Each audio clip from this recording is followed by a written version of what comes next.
Welcome all to another episode of Brews and Banter FC. I'm your co-host, Redbeard, always joined by Targo. Sad day, my friends. The Premier League has come to an end. We take a look back, grading each team's season, and of course, letting you know who's in our team of the season. But that's not all. We look at the latest news from managers and players either leaving, retiring, just their clubs altogether. It's been a wild week. And of course, we take a look at our Premier League predictions from the beginning of the season to see how we did. But that's all on Brews and Banter FC, which starts right now.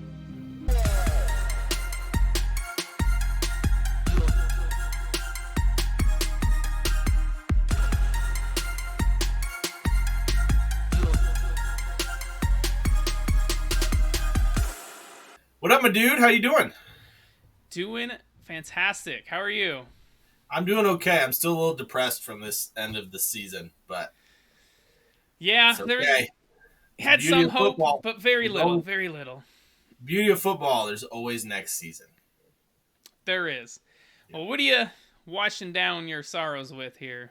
I'm going to keep this nice and short and sweet. I got a Pacifico. I actually got two of them in my cup here because I'm trying to clean out the fridge. And that's what we had left from this weekend. So that is what we had left. Yeah. Old Redbeard's going to be quitting drinking here after this episode. So till the 4th of July. Well, that's not too long. Only a month. Yeah. I am also trying to clean out the fridge and emptied out a growler from this past weekend with No Lie Pistachio IPA. One of the best, man. Love that beer. One of the best. It is so good. One of my favorites. And any of you guys listening have a chance to go down to No Lie and try it out. It is chef's kiss. The best. It is very good. And now, a word from our sponsor. Today's episode is brought to you by Acorn Hills Clothing Company. Sustainable clothing. News, man. News. Let's get to the big news of the day. This was today, as of this recording. It was the Europa League final. Atalanta, Bayer Leverkusen. Formerly, Bayer never losing. But now they are. They lost 3-0 to Atalanta. Atalanta running away with it. Ademola Lookman with a hat trick, dude. A hat trick. I'm sorry. I'm still laughing over Bayer never losing. Yeah, I did make that up. I've seen it on social media. So, dang it. I was like, that's genius. No. Yeah, I mean, Ademola Lookman scored a hat trick. First player to ever do it in the Europa League final. I think only 3 other players have scored a hat trick in any European Cup final. 2 of them were Pusa. You got Pierino Prati and Alfonso Di Stefano. So, joining some elite company there. Yeah, he is. Which goal is your favorite of his 3? Ooh, probably the second. Cutting in on his right foot, bending at far post. Mine's the third. Step over and then going to the left. The third is pretty good. I just, as a defender, you can't do anything about it. You want to show him left, he scores with his right. You show him right, he scores with his left. It's like, what more do you want? But what a win for Gasparini's side, man. He's turned this team into a rotating powerhouse because he never has the same lineup twice. He really doesn't, and he also loses a lot of players. I mean, I think they lost Ligne. We'll see if he can keep, Toon Koopmeiners. Who's there? Zappacosta, Scamacca, Lookman. A couple others. Yeah, so we'll see if he can... De Ketelare, I think is how you pronounce it. Yeah. So fantastic for them, especially after coming off that Coppa Italia loss to Juve. I mean, they beat 2 title-winning sides and Liverpool in this competition, so pretty good for them. Speaking of Liverpool... I was going to say. Unless you have something else. I was also going to say Xabi Alonso got this one all wrong, by the way. Yeah, that was a funky lineup, wasn't it? Yeah, put Adley up front, no Schick. No Boniface. No Boniface. No hold-up striker. Hoffman, yeah. It was weird. He pulled a Pepper and Arteta, whatever you want to call it, did too many tinkering of the lineup, so... Anyways, on to Liverpool. We'll call it a pet. Arsenal's only been to one final, and they won that one, so. But speaking of Liverpool, going back to them, we have a couple players leaving. Joel Matip and Thiago will leave Liverpool at the end of their contract this summer, man. What do you make of these signings? I mean, Joel Matip had a moment where he was really good. Thiago maybe played what? It seemed like 10 games. I know he played more than that, but it seemed like he was hurt all the time. So I'll give you a few little stats. So Thiago was signed from Bayern Munich for £20 million. He had 98 appearances, believe it or not. Okay. And scored 6 goals. Joel Matip was a free transfer from Schalke, had 201 appearances, had 11 goals, and has been there for 8 years. So I got to give Joel Matip, that's a success, man. Free transfer. The guy did well for Liverpool, whether he was starting or as a backup. I mean, that's pretty much all of Jurgen Klopp's reign. I mean, he was there 9 years. Matip was there for 8. So, good for him. Thiago, injury plagued career there at Liverpool, that's for sure. Yeah. We'll be interesting to see where he moves on to. Probably MLS or Saudi Arabia, if I'm being honest. I was just going to say. Yeah.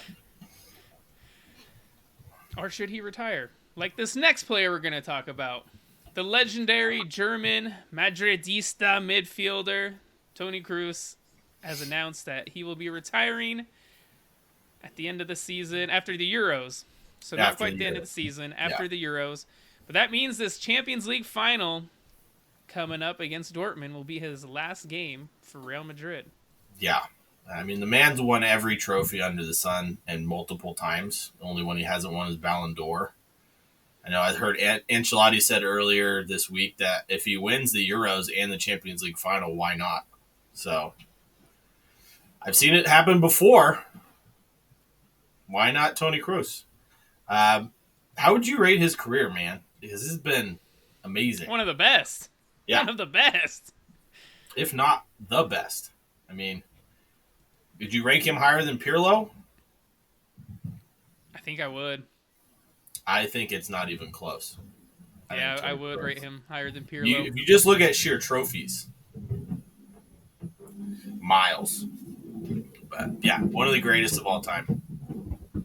Enjoy your retirement, Tony. And as we mentioned earlier about the Coppa Italia final, Juve won that one. But right after that match, it was announced Massimiliano Allegri was fired as the Juve coach for, shall we say, some of his antics in that game. Yeah. I mean, he got a red card during the match, but like he unloaded on the fourth official and referee. Like, I don't think I've ever seen a coach be that angry at a fourth official and a ref.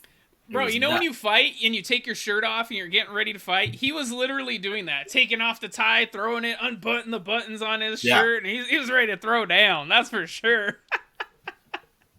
Yeah, I don't know. I didn't watch the game, but I went back and watched the highlights and seeing all that, man. It was hilarious. Because, I mean, let's be honest. He doesn't look like a tough guy. No. But he's Italian. So he's Italian. He's Italian, and he was talking with his hands, that's for sure. He was trying to do some talking with those hands. All right.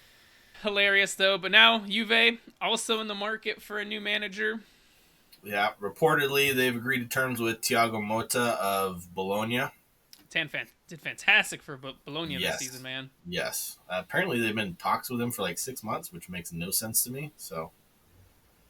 I wonder if this was like kind of the little straw that Juve just needed to, here's a good excuse to let Allegri go. That makes sense. Yeah, it's very Juventus to do, so. Yes, it is. All right, some other news. We have the playoff final for the squads going into the Premier League. I butchered that. What do you call it? You call it the world's richest... The world's richest match. Because the world's richest match. Whoever wins and gets in the Premier League gets like 150 million pounds. So there you go. Southampton will face Leeds United. Yeah, our 2 picks. I picked Southampton. You pick Leeds. We'll see who dukes it out and makes it back to the Premier League. Only one can. Which one will? And at least one of us will be right. Yeah, at least we got that going on. Unlike our picks for this entire season. So sticking into the Premier League. Roberto De Zerbi has left Brighton after their 2-0 defeat to Manchester United in the last game of the season. Guy really fell down, didn't he, since last year? Yeah, I mean, this apparently is mutual. Brighton wanted to go one direction with their recruitment policy. De Zerbi wanted them to get some older players in, and they don't want to do that. So, where do you see him going next season? Well, apparently there's talks maybe him going to Chelsea, but I don't think I see him sticking in the Premier League, if I'm I being think if honest. United get rid of Ten Hag, that would be a better landing place for him because they're going to do a fresh start and a clean out. So he gets to do whatever he wants with that squad. I think Bayern's too big of a club for him. United probably is too, but the way that they're playing right now kind of fits his where he should be coaching. Chelsea, we'll see. I will get into them in a second. So What about the new vacancy at Juventus? yeah, very much could be that one. So it'll be He is interesting to see Italian. where he ends up. That's for sure. And then this was one you had saw just not too long ago. That Yeah. Burnley manager, Vincent Kompany, is in talks with the new Bayern Munich manager role. Yeah, man, I was absolutely shocked. I saw this on Sky Sports apparently, and Fabrizio Romano says he's in advanced negotiations. All that's left is for Burnley and Bayern Munich to agree on a fee. Interesting. That's an interesting one. My reaction is what, how, Why? and why. Apparently, they're still stuck on Pep over there, and they want someone that coaches similar to him.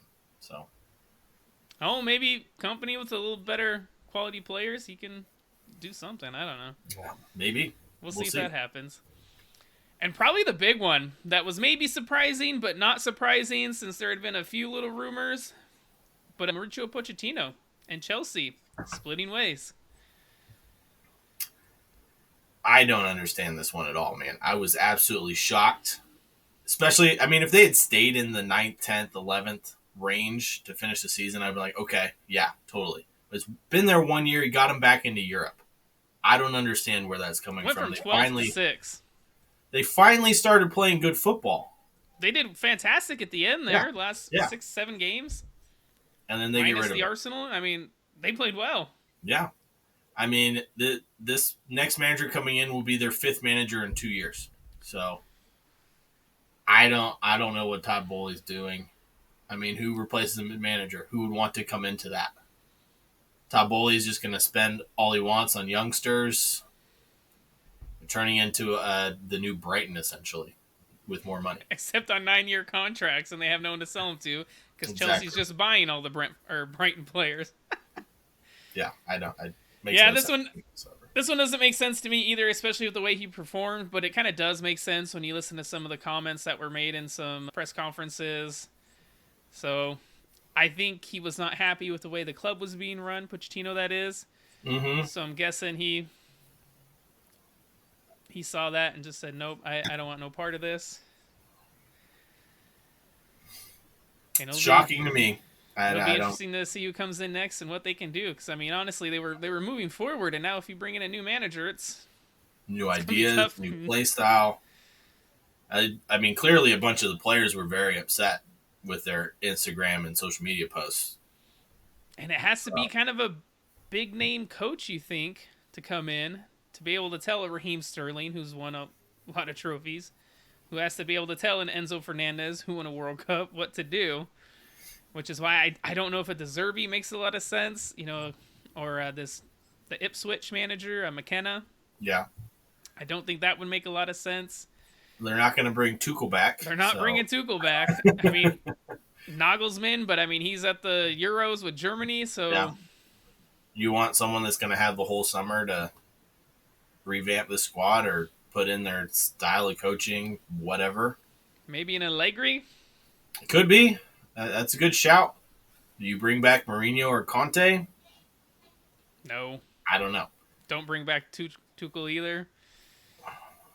Again, I'm absolutely in shock, and I have no idea who's going to take over. I don't know why they did it, man. There's there's clubs out there, top clubs looking for managers, and, you know, you think Man United, you think Bayern Munich, now Juventus, and Chelsea just had to throw their hat in the ring, thinking it'd be easy to find a new manager. Well, you think of all these big clubs, too, and all of them, bar Manchester United, are in a better position right now. than Oh yeah. Chelsea is. So his very volatile situation. We'll see what ends up happening. David Moyes. There you go. That's a shout. All right. Speaking of David Moyes and the Premier League, as he no longer has a coaching job either, let's get into the Premier League, my friend. It all came down to this: City winning their 4th straight title. But we're going to start from the bottom and go and end with the champions. So, Sheffield United, my friend, I'm going to give them a season grade of an F+. And the only plus is that they were in the Premier League. That was it. The only plus is they got more points than Derby County those years back. There you go. Yeah, I mean, letting in 104 goals, setting a record for the most in Premier League history, even teams that had 4 games more than them.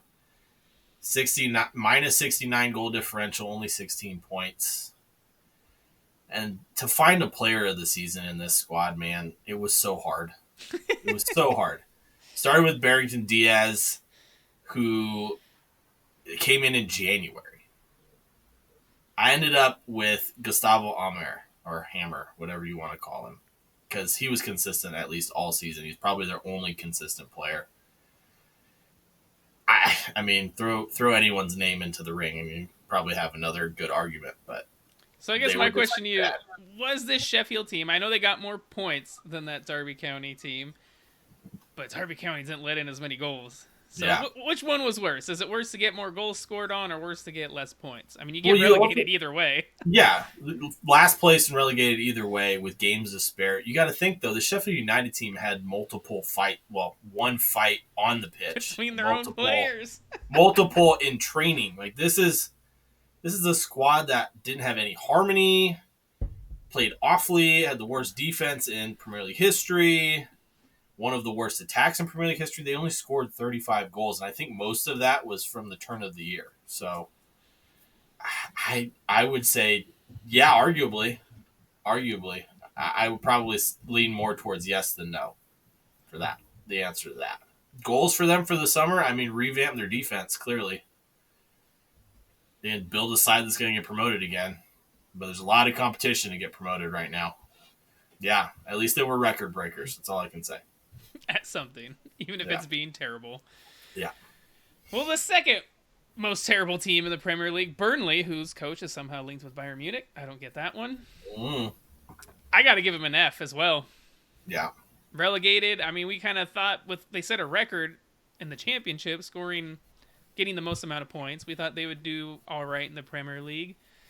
I mean, clearly, we both picked them to finish around 10th. They struggled. Yeah, I picked them. It took them a long time to get going.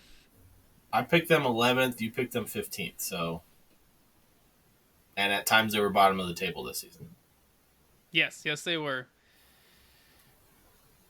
I mean, a player of the season for them, I guess I had to give it to Wilson Odebear. He was kind of like a fun winger to watch. Goal threat.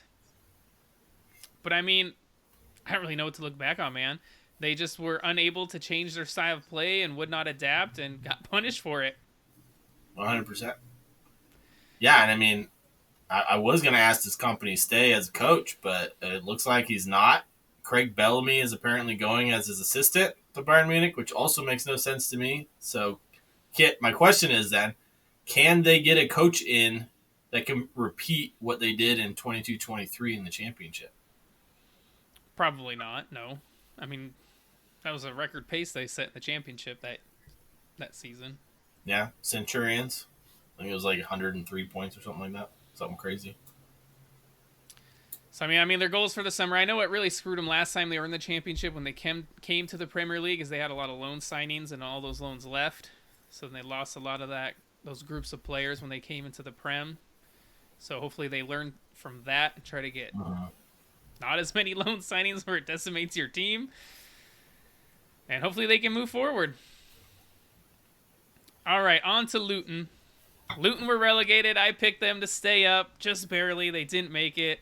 They put up a valiant effort. Would you agree with me on a D?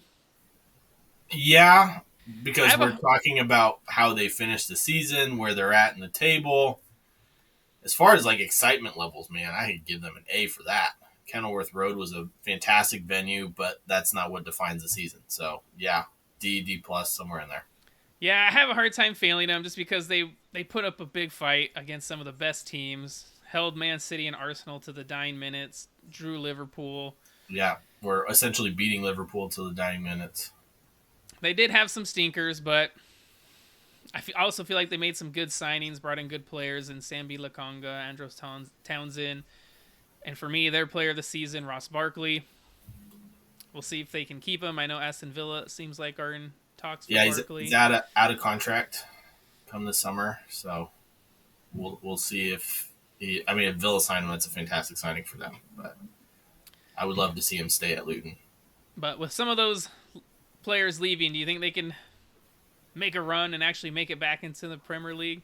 I think it might take them 1 or 2 years. I don't think they make it back immediately.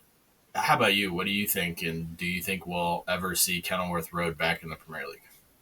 I think we will, especially if they can keep their manager. I liked him. If they can keep hold of him, I think that'll be important. Very. Okay. Speaking of keeping their manager for once, Nottingham Forest, who famously changed managers mid-season. I had a tough time with this one. I wanted to give them a D, but I would because give him a D. they stayed up, I gave them a C minus. So I'd give him a D. I guess maybe a C minus because they had a points deduction. yeah, that was a lot of the reasoning behind it. Player of the season, I was a tie for me. Anthony Alonga was fantastic this season, and then Teo Awani was also Chris fantastic. Wood though at the end there, man. Yeah, the Manchester City game got it for me. I'm not putting him up there whatsoever. No, He scored 14 goals. he did, but he also missed 14 clear-cut chances during the Man City game. So, no. Yeah, things to look back on. I mean, they stayed in the Premier League. That's pretty big, despite a points deduction.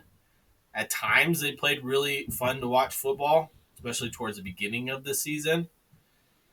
Otherwise, they were awful. So, goals for the summer, get rid of the dead wood, and they got like 30 players on their roster for a team struggling, fighting relegation. Got to get rid of some of those players, get those wages off the books so they don't get deducted more points, and hopefully make some profit from it. Think they'll be in a relegation scrap next year? That's a tough one. I think they'll be round about the bottom of the table. Yeah. Unless Maybe they get 15th and below kind of thing. Yeah, 15th and below. I think they probably finish right around 15th, 16th. But I'm going to struggle with the teams coming up. I think Ipswich will probably find that they're going to be similar to Burnley, the way that they play. Leicester City could cause some problems for some teams. And then whoever comes out, Southampton, Leeds United. I mean, last time Leeds were in the Premier League, they were awful. So letting in goals for fun. We'll see. We'll see. All right. Brentford. So Brentford, they finished 16th. Compared to last season, man, they had a big drop off. I'm giving them a D. That's fair. That's very fair. For players of the season, for me, it's either Johan Visa or Brian Mbomo. For me, it's got to be Visa, man. I'm leaning towards Visa, yeah. He was healthy most of the season, too, so Mbomo was hurt. He filled in for Ivan Toney and honestly did better than Ivan Toney when he came back. Yeah, 100%. But I think their goals kind of for this summer probably offload Ivan Toney, get a big fee for him, and hopefully his stock hasn't fallen with his play. I mean, he made it to the Euros, at least in the practice squad, so we'll see. We'll see if that moves his stock up a little bit. I mean, as far as this season goes, I think just kind of call it a wash, try again next year, and get back up into that mid-table range. Yeah, I mean, I think they played better without Ivan Toney, so that's a good shout. But with their performances this season, Targo, does Thomas Frank's stock take a serious hit as bigger clubs come looking at him, the way that they performed? I think they might. I mean, they also suffered with injuries. Ethan Pinnock being out quite a bit. Ben Mee being out. No Ivan Toney for half the season, even though he didn't perform well when he came back. But yeah, I definitely took a hit. for sure. I think he'll probably have to end up staying there versus getting the call up from a Man United or Chelsea or whoever. Yeah, yeah, I certainly agree there. Okay, on to Everton. This one I had a tough time with because do I do it with their points deduction or without? I couldn't tell. So I gave them a B because without the points deduction, I mean, they're sitting up in 11th or roundabout there. Which wouldn't be terrible considering they survived relegation on the last day last season. Yeah. I mean, this team had the second most clean sheets in the whole Premier League for a team battling relegation for most of the season. So that's nuts. That is nuts. Player of the season, I wanted to go Jordan Pickford, but I got to go with Jared Braithwaite, man. He was so impressive this season. He was so impressive. I almost put him in my team of the season, Jared Braithwaite, if it wasn't for Arsenal's center backs. So, goals for the summer, I mean, they've had a pending takeover since June of last year. So when do they go into their new stadium? Is that will they be in their new stadium next season? Do you know? Yes, I believe so. Next season or season after. Keep hold of Pickford and Braithwaite. Sell a midfielder. Find a consistent striker that's not named Dominic Calvert-Lewin. Oh, DCL. Yeah, I mean they're gonna for the rest of the summer they're gonna be thinking, what would have happened if we didn't have a points deduction? How far up the table could we have gone? Vast improvement from last season. Like I said, second most clean sheets in the Premier League. Fantastic. So, how long do you think Dyche stays there? I mean, I would keep him on with what he did this season. I think he stays until they're back in a relegation scrap. I think that's pretty much going to be the nail in the coffin for him if they get back to that point, especially with their new stadium coming. Okay. All right, on to Wolves, Targo. Your favorite team this season. I'm going to give them – I was battling between a B- and a C+ because they kind of fell off at the end of the season. They did. But, man, what a job Gary O'Neill did for this team, which is why he's my player of the season. Oh, for Wolves? Yes. Not Pedro Neto or Wang Hee-chan? No, because even both Cunha, of them struggled. Cunha came up with some important goals, too. Cunha was fantastic. Their whole front three, amazing. And just Gary O'Neill, comes in 5 days before the start of the season. No preseason, no signings. Does a wonderful job. Gets them all the way to 14th. At times this season, they were right around mid-table. Arguably lost their best player to Man City and Matheus Nunes. Yeah. I mean, all credit to Gary O'Neill. He's had what a story he's had. He came in, was a Bournemouth caretaker manager, got hired full-time, gets fired. A couple of days later, gets hired by Wolves as Lutigi goes out the door. Looks like he's going to go to West Ham. Should be interesting. My only thing that irks me is Wolves didn't finish above Bournemouth. Yeah. Bournemouth, what a 2024 they've had. But we'll get to them in a little bit. Yeah, for this summer, you got to give Gary O'Neill the reins and let him cook, man. Let him go. Keep hold of their front 3 or 4 players. They were all fantastic. I mean, they beat City, one of the few teams to do that this season. They look very entertaining. Until injuries took over, they were very dangerous on the counter. I can't say enough about Gary O'Neill. He should have been in the if it wasn't for Bournemouth finishing above them, I think he should have been in the question for Coach of the Season. So, or voting for that.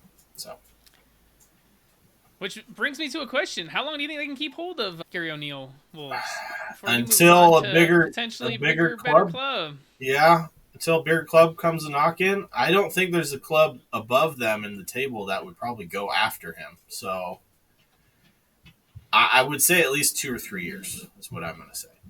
Okay. All right, on to Fulham. I gave them a B-, man, because I had very low expectations for them this season, losing Alexander Mitrovic in the summer. I didn't think they were going to be in 13th, let alone anywhere near that. So, well, I guess I did pick them because that's what I originally picked for them to be, was 13th. It was, and they got it on the last day. So, kudos to you, my friend. Player of the season for them, I had a hard time because Paulinho had the most tackles in the Premier League. Bernd Leno was a brick wall for them at times. And then you had their new striker, Rodrigo Muniz, who was on really fire. Stepped up, yeah. I'm probably going to lean more towards Rodrigo Muniz because Paulinho has been their best player for a while, and Bernd Leno also let in a lot of goals. So, goals for the summer for them, I mean, keep hold of Paulinho, get a left back, another center back, and try You to think keep. they need a left back? They got Anthony Robinson over there, man. I meant right back. I was like, whatever one he's not. They got Castagne. Yeah, on the other side. So probably some depth, but they definitely need a center back. Probably another midfielder. Maybe a winger to go along with Willian and Iwobi. Yeah.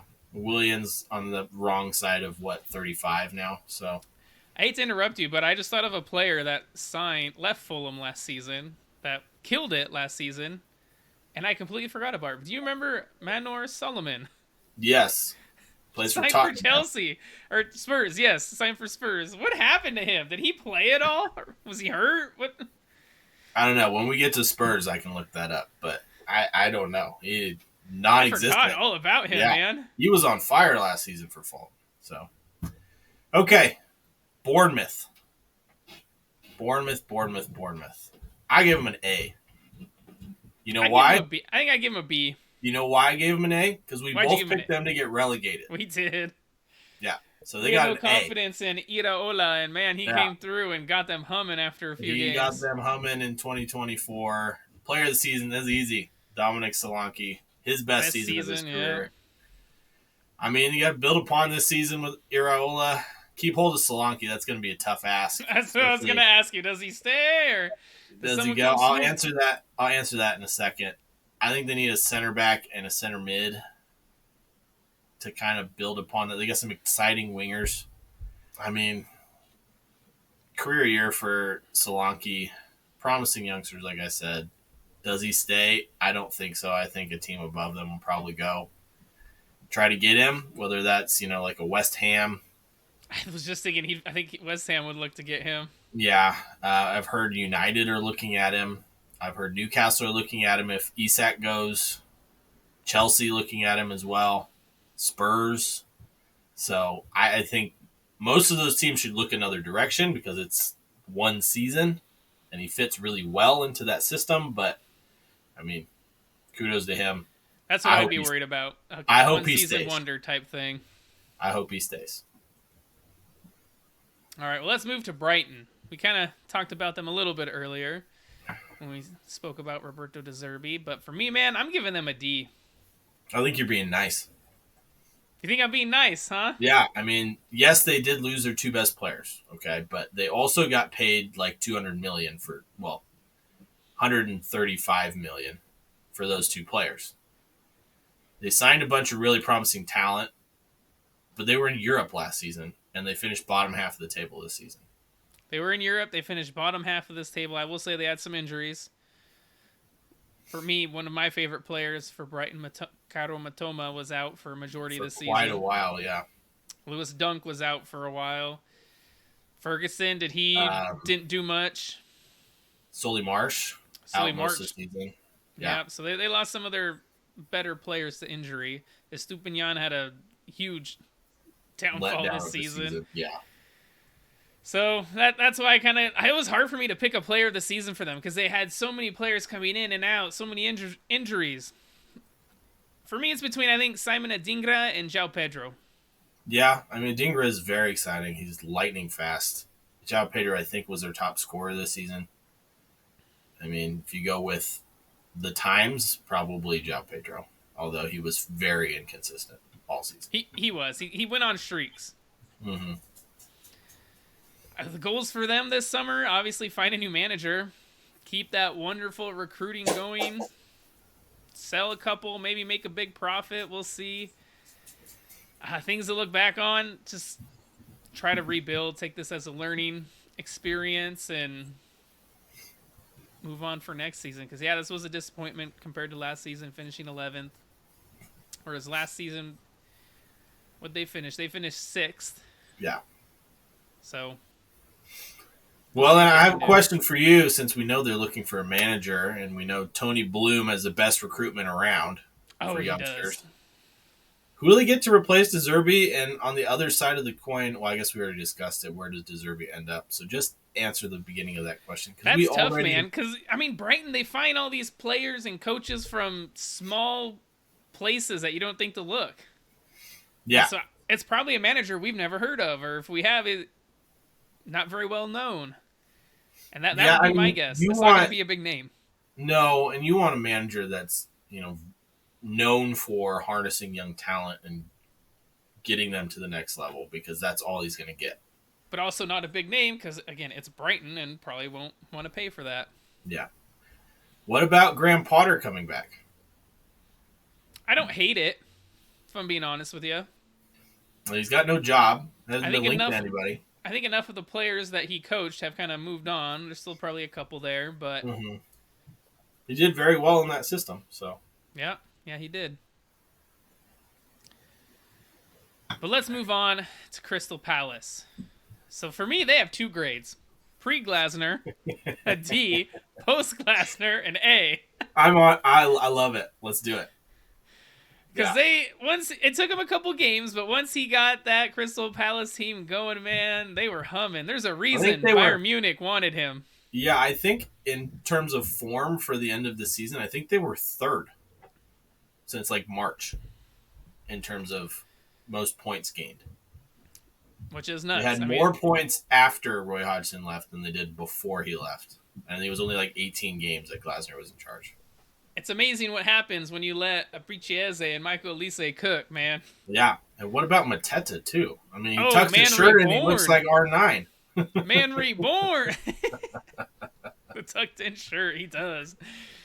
So my player of the season, it's obviously between one of those 3 players. I think I'm going to give it to Eze.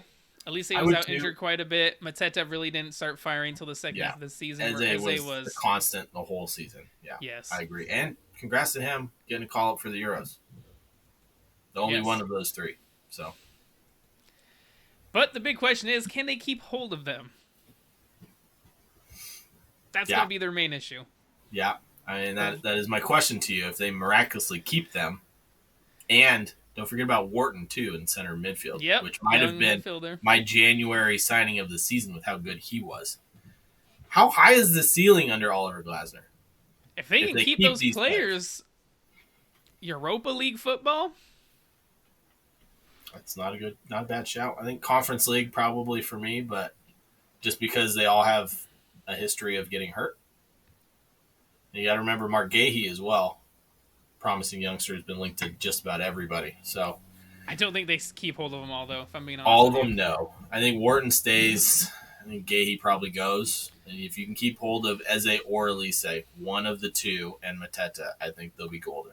I think they can keep Mateta, but I think they might lose Eze and Olise. I mean, it's a good shout. Saying how they're linked to literally everybody above them. Literally every vulture is up there just wanting to pluck them from Crystal Palace. Yeah. Speaking of vultures above them, let's get to West Ham, shall we? This team was up and down all season. Played really good. Sometimes maybe good, sometimes maybe shit under David Moyes, who has now left the club. I give him a C. It's middle of the pack. They were fighting for top 6 for a lot of the season. I think that's a little harsh. It's the end of the season for me, man. They went downhill fast at the end of the season. Nothing to play for, yeah. And especially with where they were last season. I mean, they won. I know that was with Declan Rice. But we were also talking at the beginning of the season how their signings might have made up and then some for Declan Rice. So yeah, and then Alvarez and James Ward-Prowse stopped producing quite a bit. But you got to give it up to Mohamed Kudus, man. Yep, as he is my player of the season and probably one of the signings of the season for me. Especially that goal on the last day of the season. Ooh, that bicycle kick against City. Gave me hope for a minute. Just a minute.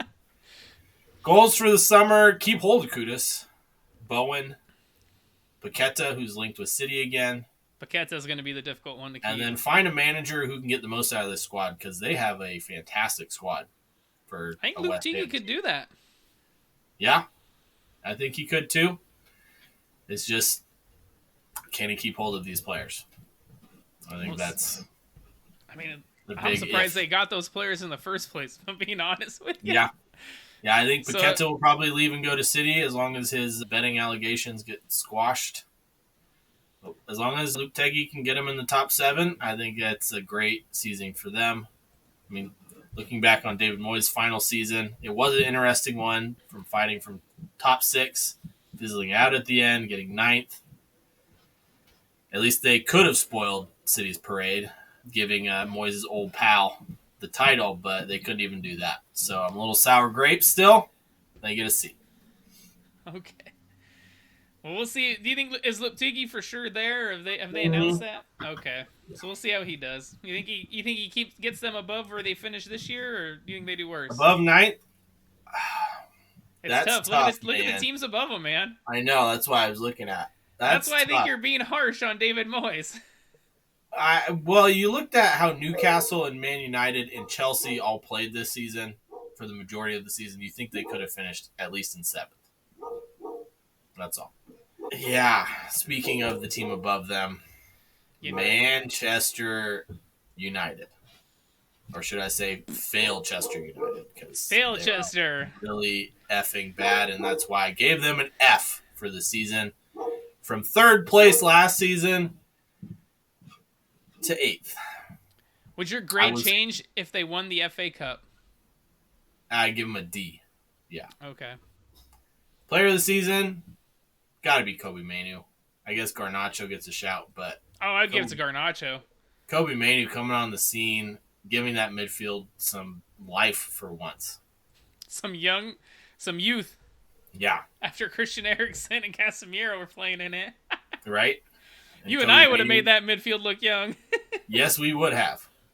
Even though I don't know how much legs I got left, but, I would have made them look young. Goals for the summer.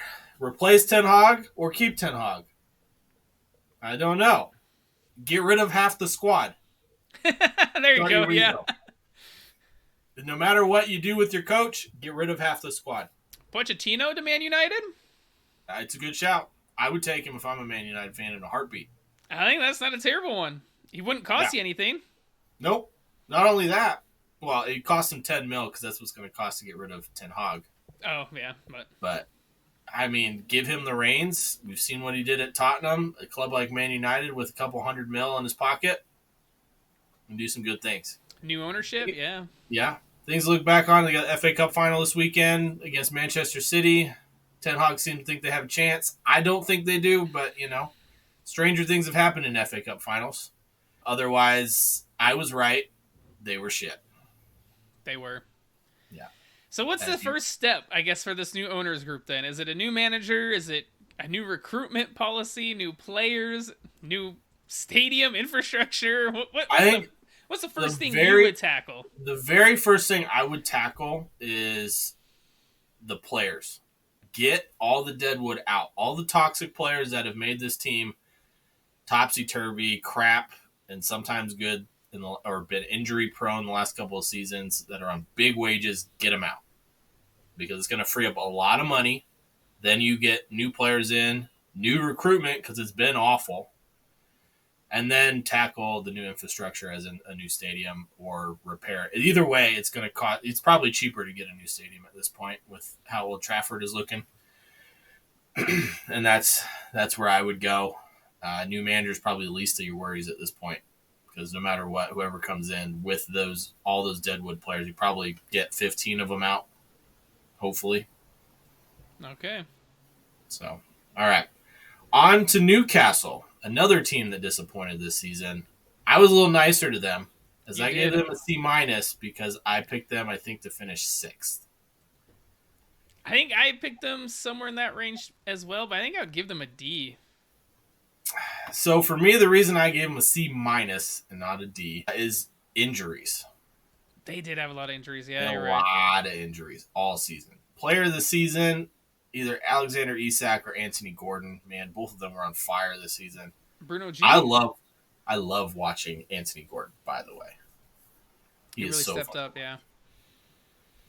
Goals for the summer, find quality and depth, keep hold of Isak and Guimaraes, get back to the Champions League possibly.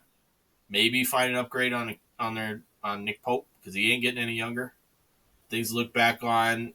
Since turn of the year and they started getting players healthy, they were much better. But otherwise, this season, just a wash. Find a way to What? keep the squad healthy. Squad Yeah. depth is a big problem. So I guess I kind of got a two-parter question. Is Okay. one, can Newcastle make a push for top 4 next season? And do you think they'll actually be able to keep hold of Isak and Bruno with no European football coming? I think one of them will go, just because it sounds like they need some money to come in before they can sign anybody else. I mean, they'll get Sandro Tonali back, which will be like signing a new player Yeah. again. No European football. Yeah, I think one of Isak or Bruno Guimaraes is going to go, and I wouldn't be surprised if it's one of them to Arsenal because they're hovering over both of them. It should be interesting. Top 4, I think they could push for top 6. I don't think they get into the top 4 next season. Okay. Well, let's move on to a team that is getting European football, Chelsea. Which European football, we don't know yet. I'm giving them a C because they did better than last season, but obviously after spending £1 billion, you expect to do probably a little better than you did. They had a poor beginning to the season and then really came into it there at the end. Not quite billion-pound bottle jobs, but close. Close. Player of the season, this one's probably the most obvious. Duh. Cole Palmer. Goals are going to be to find a new coach. Yeah, someone that Really? can put up with Todd Bowley. Yes, that's the big question there.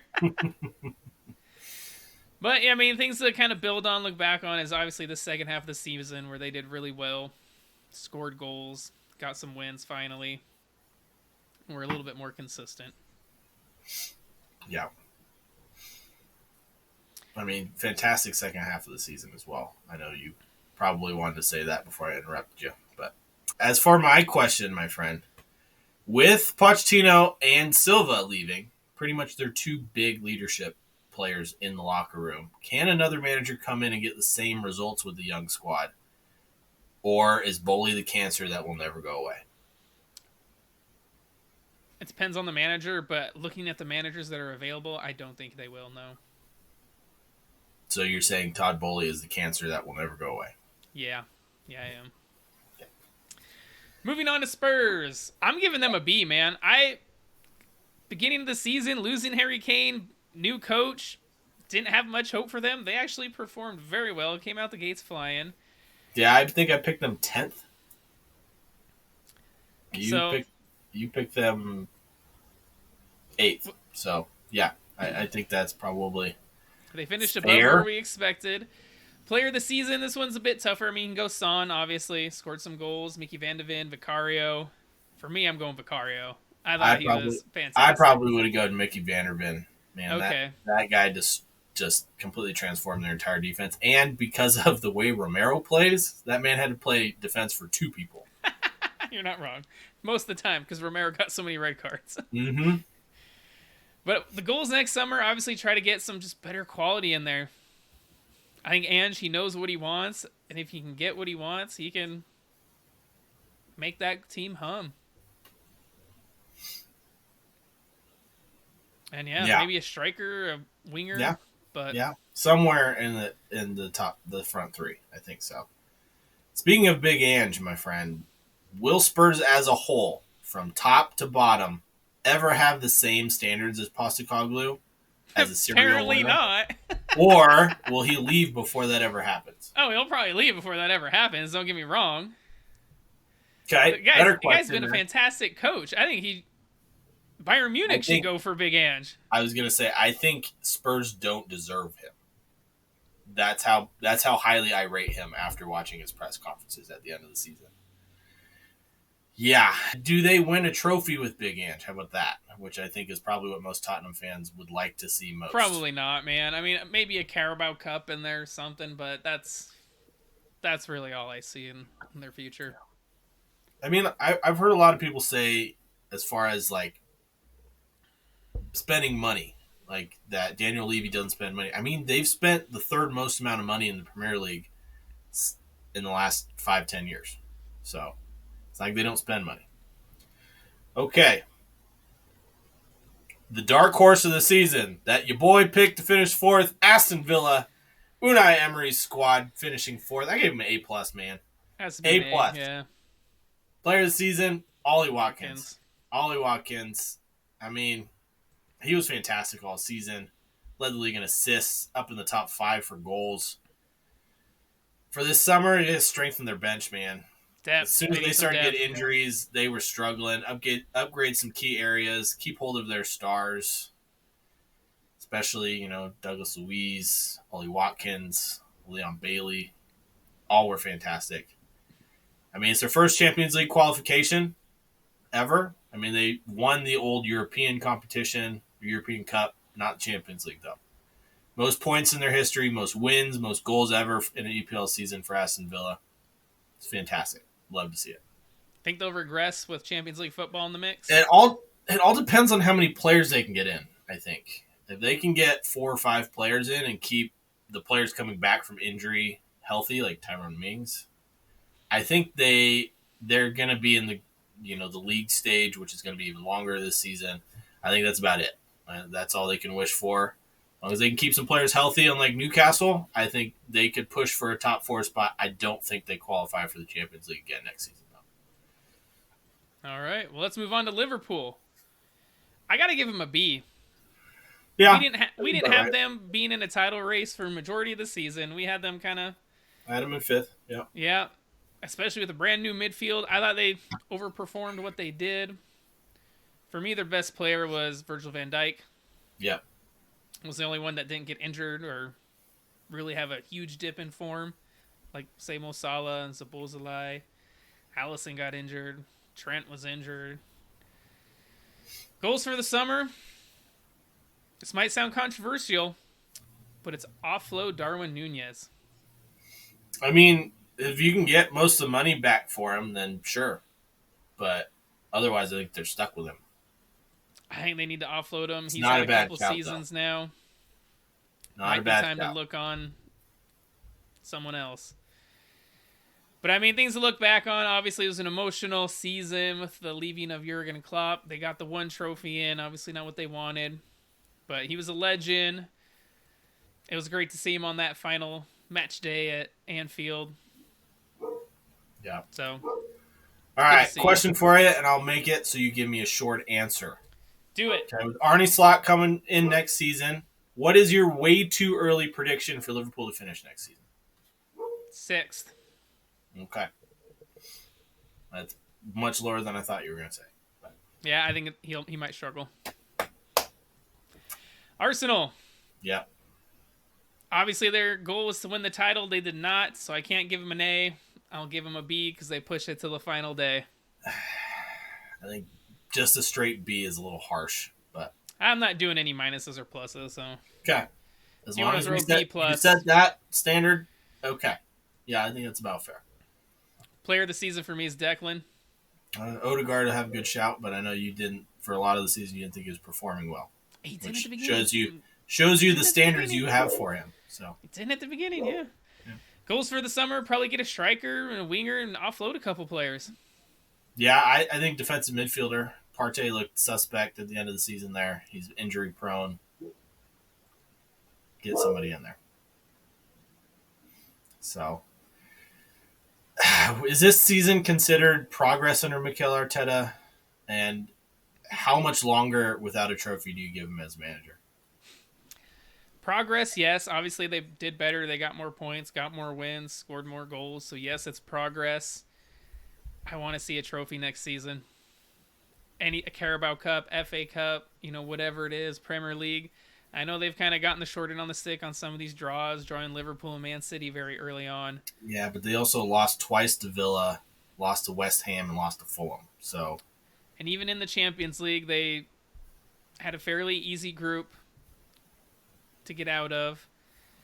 Took it to PKs against Porto in the quarter round of 16. Yeah, and then got Bayern Munich's best performance of the season, but their performance didn't help any either. So no, and arguably could be said the worst Bayern Munich team we've seen in 10 years. Yeah, arguably. So yes, he needs a trophy. Okay. And moving on to the champions. Obviously, A. Champions. Player, Phil Foden, man. Goals for the summer. Do what they do. Get that good recruitment. Probably improve a little bit more defensively. I think And improve yeah, on Kovacic in midfield, especially if you're going to have Phil Foden playing centrally, as Kevin De Bruyne is looking the, although his stats were great, he's on the downhill slope of his career. So with Pep saying he's closer to leaving than staying in 2025, do you think that, one, we're about to see the end of an era with that Klopp and Guardiola, or two, who will be the next coach to take the reins and run with it? Whether that be at City or somebody else. So yeah, when he leaves, it will be the end of an era because he's won, was it 7 of 8 Premier League titles? 6 of 7, but he's won 8. 6 of 7, yeah, something like that. So obviously that's a dynasty right there, man. First team to ever win 4 in a row. Who will run with it? That's tough to say. I mean, if you're looking right now, obviously Arteta or Emery look like good coaches that could run away with it. But that could all change very quickly in a year or two. And then, obviously, there's a big asterisk over City on these 115 charges. We'll see what happens there. Yeah, we probably won't find out until next spring. So, if not later. But let's go to our teams of the season, man. Let's all get right through these. So I'm gonna let you go, and then I'll just tell you where mine is different because it's pretty much the same. So I made a few changes. I changed my formation. I went with like a 3-2-2-3. Okay. If that makes sense. So my goalkeeper is Jordan Pickford. On that Everton defense, man, he was second in clean sheets. Fantastic. Yeah. My 3 center backs are the best 3 in the league: Gabriel, Saliba, and Virgil van Dijk. I didn't do a back 4 because honestly, there was like not very many good left backs. Gvardiol came in at the end of the season, Udogie at the beginning of the season, but other than that, meh. Yeah. Right back, if I did have one, would probably have been Ben White, though. My 2 defensive midfielders are the 2 best in the world: Rodri, Declan Rice. Then I have 2 attacking midfielders in Martin Odegaard and Kevin De Bruyne. What's crazy is De Bruyne, man, had 4 goals and 10 assists in 18 apps. 10 assists. Yeah. That's as many as Odegaard had in 35 appearances. Yeah. Yeah. So I had to fit him in. Nuts. On my right wing, I got Cole Palmer. Guy went off this season. On the left wing, Phil Foden, Premier League Player of the Season. And then my striker, I did not go with a robot. I went with Ollie Watkins. And my manager, Unai Emery. Yeah. Okay, well, mine's very similar, but I did a 4-4-3-3. Pickford goalie, Ben White right back, Saliba, Gabriel center backs. I went with Josko Gvardiol because they were almost unbeaten with him in the squad. End of the season was fantastic. Speaking of unbeaten, Mr. 72 games unbeaten for Manchester City, Rodri in my midfield. That's so nuts, man. Declan Rice, also right next to him, Martin Odegaard being the 3rd midfielder, Cole Palmer, Phil Foden, Ollie Watkins up front. I had a hard time not putting Bukayo Saka in this, but it is what it is. Manager, of course, Unai Emery. But what do you guys think? Let us know. Who is your player of the season? What is your team of the season? How do you think everybody did? Give us your rankings. Did we do pretty good? I think no one called me crazy this episode. So did not call you crazy. Yeah, if you saw our beginning of the season standings, it's episode 60. Yeah, we were pretty crazy. Till then, guys, let us know. TikTok. What is that? Brews Banter Brews FC. Brews Instagram, FC. Brews Banter FC. There you go. But of course, on Facebook. the YouTube, comment, let us know what you would grade. And then make sure you pick out our Redbubble, guys. We got some awesome merch. Posters behind Targo, stickers, cups. And make sure you check out Acorn Hills. They got some awesome apparel there. So, till next time, my friends, we love ya. Cheers.